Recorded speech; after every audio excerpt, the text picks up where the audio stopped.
Boa noite, entrando no ar mais uma edição do seu Bunker Podcast.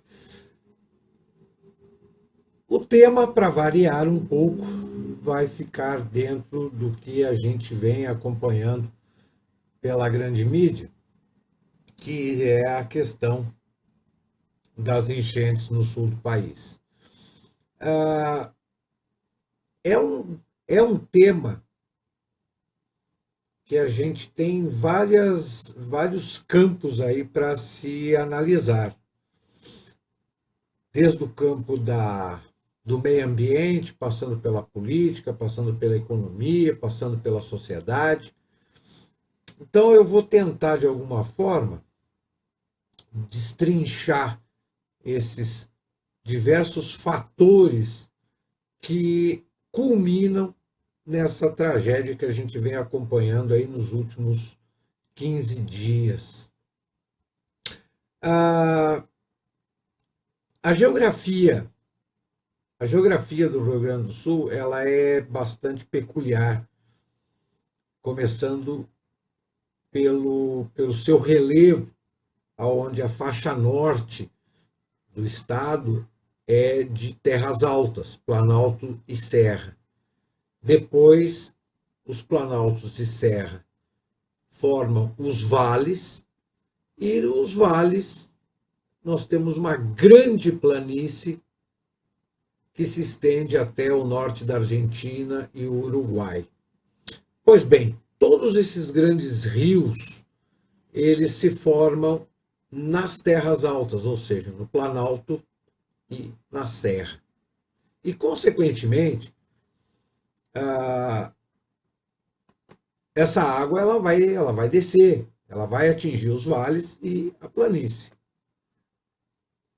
formando os níveis da Lagoa dos Patos, da Lagoa Mirim e da Lagoa Mangueira. Todo mundo só fala na Lagoa dos Patos, mas existem mais duas lagoas no sul do estado que também recebem parte dessa água, que é a Lagoa Mirim e a Lagoa Mangueira. Pois bem, historicamente, historicamente sempre houve enchentes, sempre houve na região dos vales, em Porto Alegre, mas eram enchentes que não tinham um grau de destruição tão elevado. Pois bem, o primeiro grande exemplo de destruição foi a cheia de 1941, famosa cheia de 1941, que passou a ser um marco histórico em termos de tragédia climática para o Rio Grande do Sul. Naquela época, nós não tínhamos, por exemplo, o problema ou a agenda ecológica que se tem hoje, onde aparece uma ministra dizendo que precisamos acabar com o CO2, porque olha as mudanças climáticas, parem de queimar gasolina, todo mundo de carro elétrico para acabar com as tragédias climáticas. Não. Naquele tempo não existia nada disso e houve tragédia também. Né? Apesar da tragédia de 1941, a gente vai lá nos registros e vê que demorou 30 anos para que o poder público começasse a se preocupar com a segurança da cidade em relação a algum tipo de acidente climático ou enchente. A cheia de 41 acabou, tudo voltou ao normal, e lá em 1970, ou seja, 29 anos depois da cheia, é que Porto Alegre e outros municípios da região metropolitana começaram a criar mecanismos para se proteger das cheias. Curiosamente, a gente vai observar que tudo que foi feito em Porto Alegre e nos municípios da região metropolitana, caso de Canoas, caso de São Leopoldo, foram durante o governo do presidente Médici. Durante aquele período chamado período do milagre brasileiro, onde houve inúmeras obras de melhoramento da infraestrutura, construção de hidrelétricas, etc., etc., lá do presidente Médici, foi que Porto Alegre e cidades da região metropolitana investiram, por iniciativa do governo federal, do presidente Médici, na proteção contra as cheias do Guaíba. Pois bem, essa ponte que caiu agora recentemente, caiu não, mas danificou bastante, diga-se de passagem, a ponte sobre o Rio Caí, que é a divisa do município de Caxias do Sul com Nova Petrópolis, ela foi inaugurada em 1942. Nós estamos em 2024 e o mesmo corrimão de ferro que existe nas laterais da ponte são os mesmos corrimãos de ferro que aparecem nas fotos da sua inauguração. Ou seja, o poder público, há muito tempo,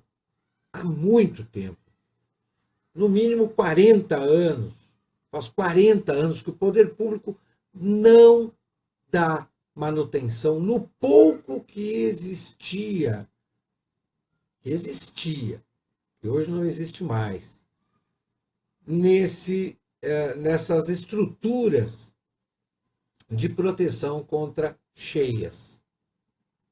Então, o problema da manutenção dessas estruturas não é um problema recente, é um problema que vem de longa data, longuíssima data.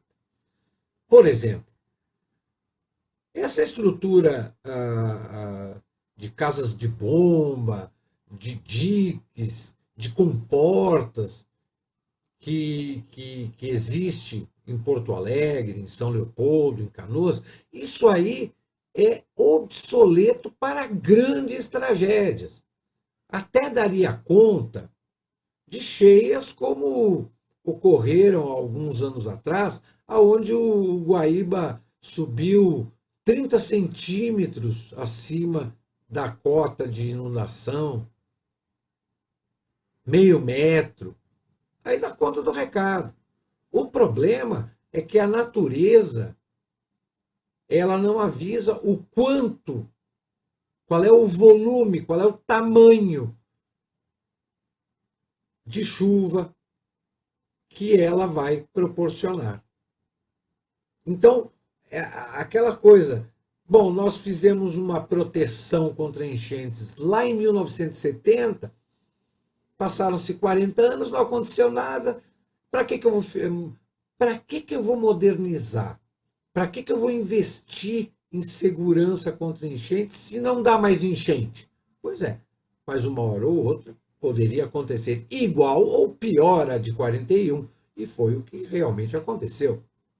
Ah, mas o problema é as mudanças climáticas. Não, o problema não é as mudanças climáticas, porque o planeta ele vem mudando o clima há 20 mil anos. Nos últimos 20 mil anos, o planeta vem mudando o clima lentamente, a conta-gota, ao longo dos séculos. Só que o ser humano, ele acha que ele é como é que é? A natureza, ela não é independente, depende da nossa ação. Se nós fizer alguma coisa ruim, o clima vai mudar. Se nós não fizer nada ruim, o clima não vai mudar. O clima vai mudar com ou sem atitude ruim da humanidade. Há 2,5 milhões de anos atrás, o planeta Terra virou uma bola de gelo. Foi a última era do gelo. E fazem 2,5 milhões de anos que esse gelo vem derretendo, independente da ação humana ou não. Ah, mas o ser humano acelera o processo. Não, o ser humano não acelera o processo. A natureza ela não depende da ação humana para mudar alguma coisa ou para fazer alguma coisa. Tanto que as chuvas de monções no sudoeste asiático, com a ação, com a atividade humana ou sem, elas sempre existiram e sempre fez uma série de estragos. Os vulcões continuam explodindo com a ação humana ou não. A natureza é independente. Então, essa justificativa de que nós temos que nos moldar ou nós temos que mudar a nossa atitude para que não se tenha mais esse tipo de tragédia, balela. O que a humanidade precisa fazer é parar de facilitar. A humanidade facilita. Não, não vai acontecer nada. Não, para que eu vou gastar dinheiro aqui ou ali? Isso, bom, principalmente a classe política, né? A classe política não vai investir em segurança contra enchente, primeiro porque eles acham que é uma coisa, um dinheiro empatado, que dá uma enchente a cada morte de bispo. Ou não vai dar enchente. Eu vou gastar dinheiro numa coisa que não vai acontecer. Então, e também não dá voto. Mas o contexto todo, todo mundo procura uma causa. A causa é a ação natural do clima. Ação natural do clima. Final do fenômeno El Niño, com um corredor de umidade vindo da Amazônia se chocando com uma frente fria. E, infelizmente, o Rio Grande foi a esquina onde essas três coisas se encontraram. E esse encontro foi literalmente catastrófico. Está aí o que a gente está vendo. O cenário é de guerra? É de guerra. Não tem estrada, não tem casa, não tem comércio, está tudo literalmente destruído. Ou semi-destruído. Quanto tempo vai demorar para as coisas normalizarem? Não se sabe.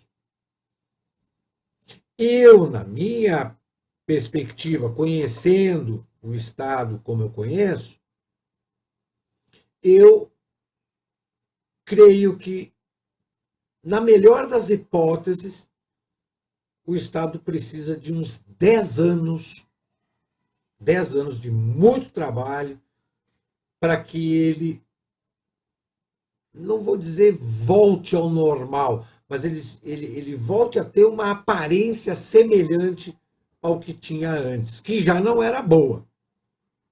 Já não era boa. Agora ficou muito pior.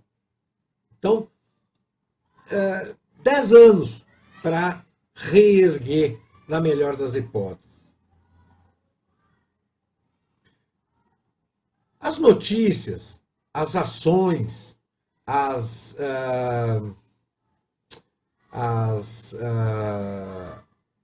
atividades que foram, que vêm sendo apresentadas, é vergonhoso.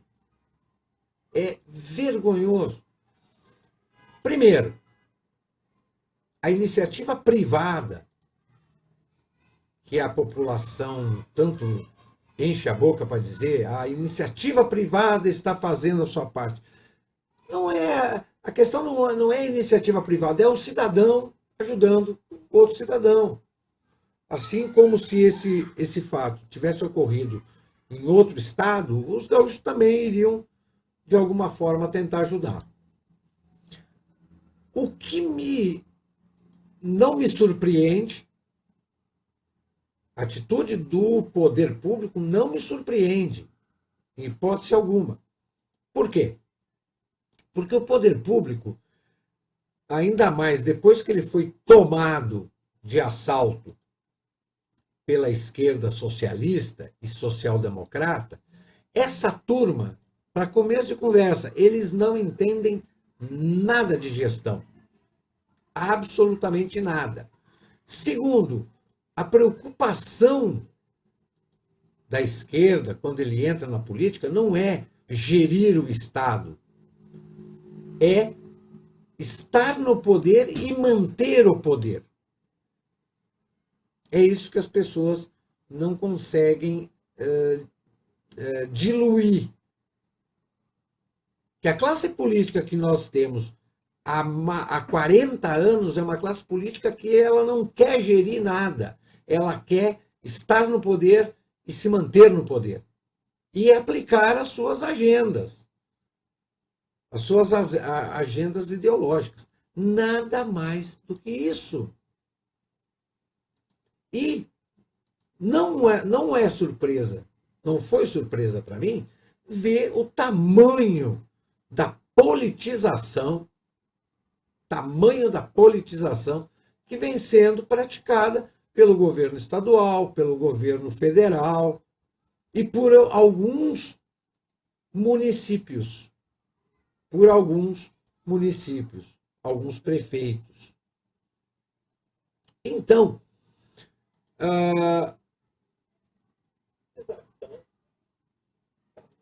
como é que nós podemos acreditar, como é que nós podemos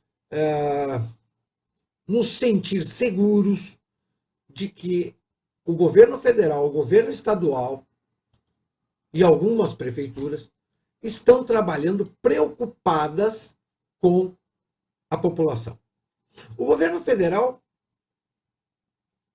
chegou no estado com aquele pacote de medidas emergenciais, né, pela qual a gente só consegue vislumbrar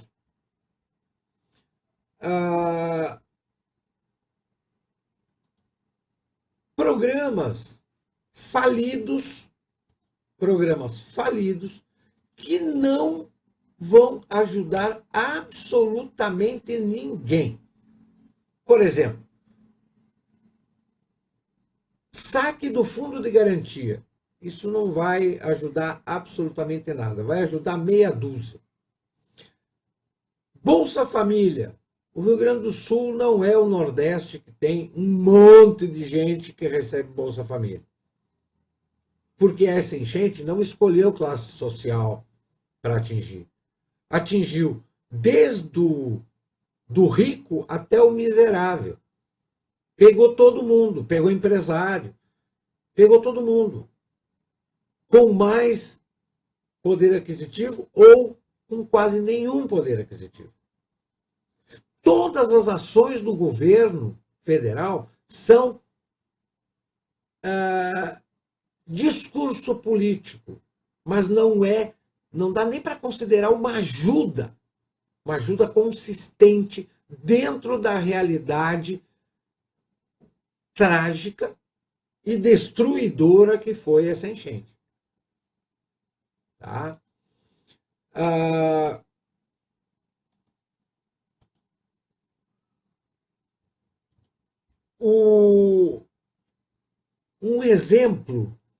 Mais um exemplo da politização dessa tragédia, a gente pode observar quando o presidente da República ele junta lá autoridades, ministros, né, a corte presidencial numa solenidade para anunciar Pix de R$5.000 para comprar eletrodoméstico.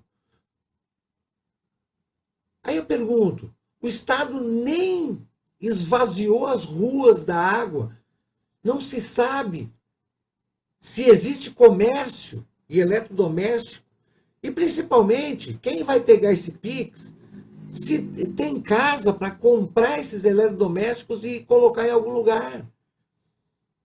As ações imediatas do governo federal é um mero discurso político, assim como a classe política de esquerda sempre faz toda vez que estamos próximos de um período eleitoral, seja municipal, seja federal ou estadual.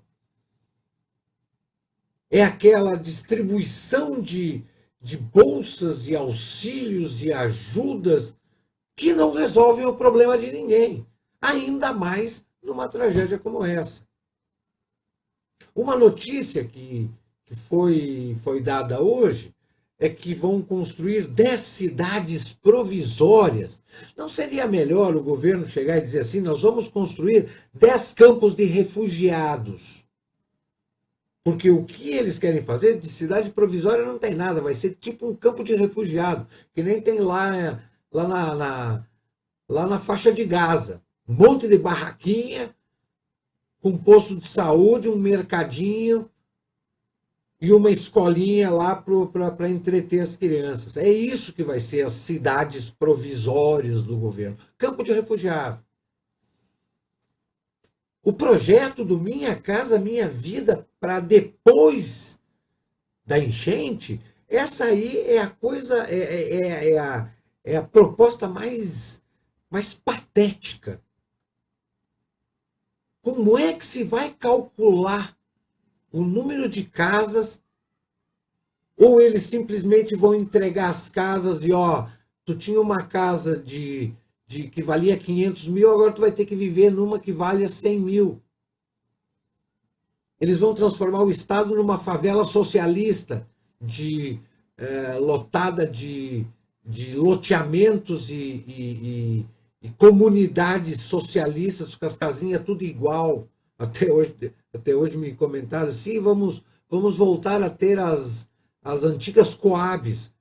Quem sabe é isso que o governo pretende fazer no Estado, já que todo o Estado foi, de alguma forma, danificado. A gente vê a politização quando o governo que assume a destruição do Estado, em torno de 90% do Estado, com a enchente, e de um dia para o outro ele diz assim, não, calamidade pública nesses 470 e poucos, não é tudo isso, é só 46 municípios. Baseado no quê o governo federal e estadual pode afirmar? Quer dizer, a classe política, os nossos governantes, eles não têm noção. Eles estão fora da casinha. Eles não têm ideia do tamanho do estrago. O que a gente está vendo agora é a pontinha do iceberg. Daqui, quem sabe, quando a água realmente abaixar, que não tiver mais, voltar lá para a cota de 3 metros, que tudo vai estar sequinho, aí é que a gente vai poder começar a calcular o tamanho do estrago nas várias áreas, no comércio, na indústria, nas lojas, nas residências, nos prédios públicos.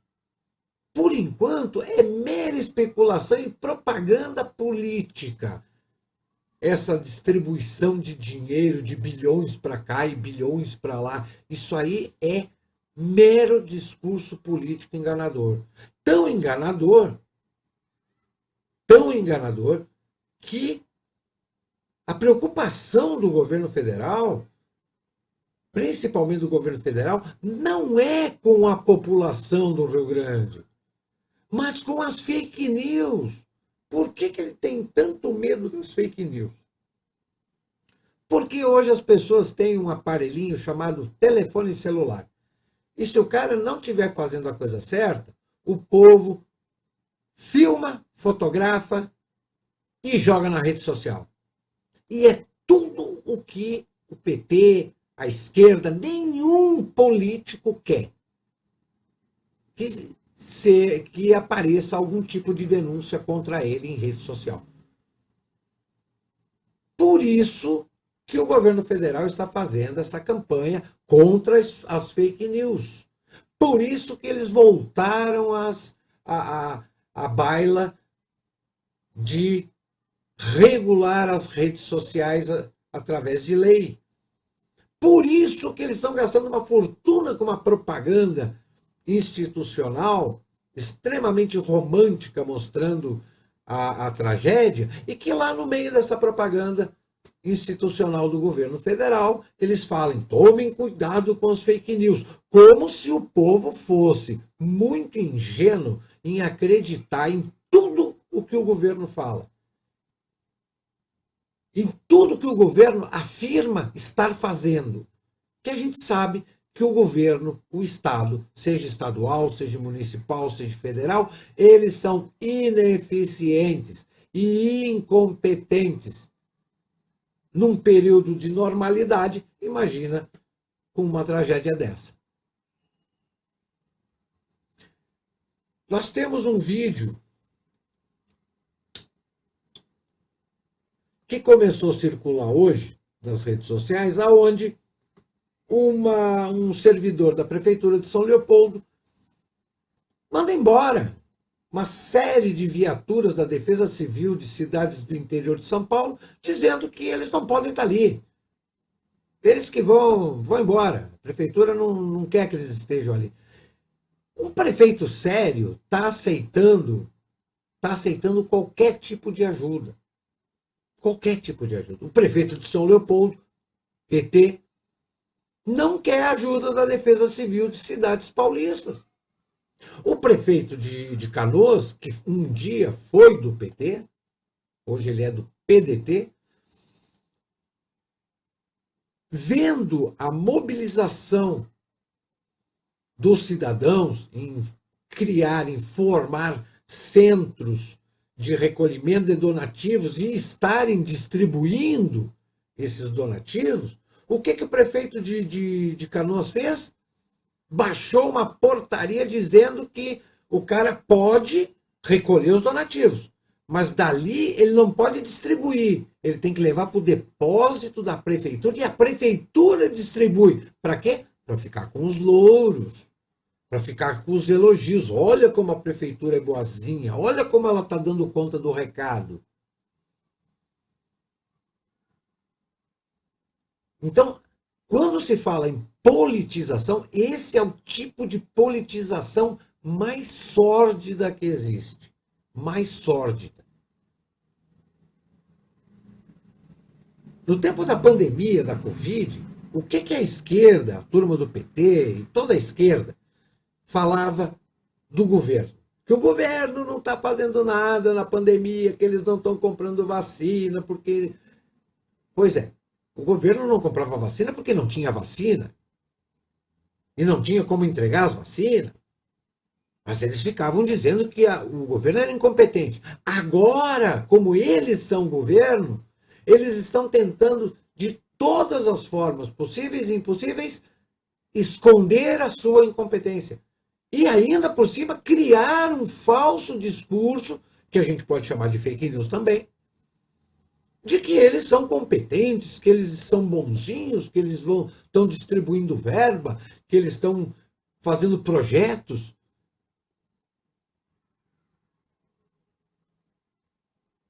A negociação sobre a ida de verba federal para o Rio Grande do Sul, mas parece uma negociação entre uma pessoa física e um gerente de banco. Eu vou suspender o juro da tua dívida e vou suspender as parcelas por 3 anos. Depois de 3 anos, tu volta a pagar.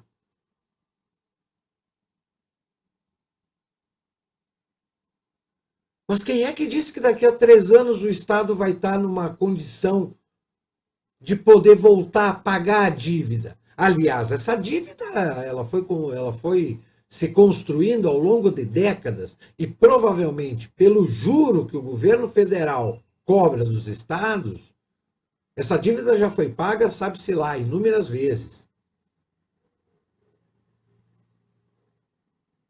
E aí fica uma amostra de como o processo federalista brasileiro ele é praticado de forma extremamente errada. Extremamente errada. Porque o governo federal pega toda a riqueza produzida, toda não, 80% da riqueza produzida nos municípios e nos estados e leva tudo para o cofre da União. Deveria ser o contrário. Deveria ser o contrário. 80% da riqueza fica no estado e nos seus municípios. E 20% vai para a União. Se o nosso federalismo fosse realmente praticado da maneira correta, eu não vou dizer que o governo federal não fosse solicitado para ajudar, mas seria uma ajuda muito menor do que o Estado e os municípios gaúchos estão solicitando.